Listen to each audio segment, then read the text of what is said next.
उम्मीद कयां थो त तव्हां सभु ख़ैर ख़ैरियत सां हूंदो ऐं तव्हांखे अफ़ज़ल एस्थेटिक चैनल ते अचण ते भलीकार चऊं था।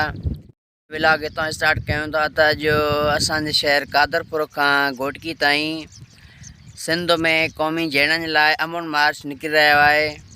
इंशाअल्लाह उन में हिकिड़ो वीडियो असां भरींदासीं सुठो ऐं तव्हां दोस्तनि खे गुज़ारिश आहे त उन वीडियो खे लाइक कजो ऐं जेकॾहिं वीडियो सुठो लॻे त दोस्तनि ताईं बि शेयर कजो त जीअं असांजे सिंध में जेके क़बीलाई झेड़ा आहिनि उहे ख़तमु थी वञनि ऐं जेके असांजे सिंध में पंहिंजा वॾा माण्हू आहिनि या वॾेरा रहिस त जीअं उहे बि पंहिंजो किरदारु अदा कनि ऐं उन सां गॾोगॾु जेके बि असांजे हिन अमन मार्च में अॻुवान आहिनि ऐं उनखे जेके लीड करे रहिया आहिनि उन्हनि जो बि असां तहे दिलि सां शुक्रियो अदा कयूं था।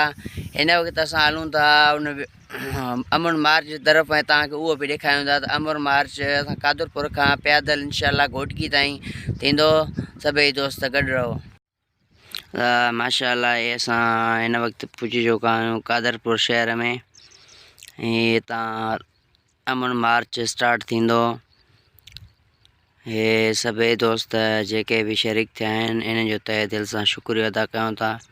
उन सां गॾोगॾु सभिनी खे अर्ज़ु आहे त इन में वधीक खां वधीक शिरकत कयो त जीअं असांजे सिंध में इहे झेड़ा सभई ख़तमु थी वञनि। जेके बि दोस्त हिन में लीड करे रहिया आहिनि ख़ासि करे चाचड़ बिरादरीअ जानी अॻुवान उन्हनि जो बि तहे दिलि सां शुक्रिया अदा कयूं था।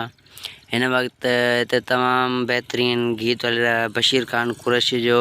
उहो मांखे इन करे नथो ॿुधाइणु चाहियां त जीअं मुंहिंजो यूट्यूब ते स्ट्राइक बि अची सघे थो, इन जे करे उहो कॉपीराइट क्लेम वेंदो, तंहिंजे करे उहो मां आवाज़ु बंदि कयो आहे।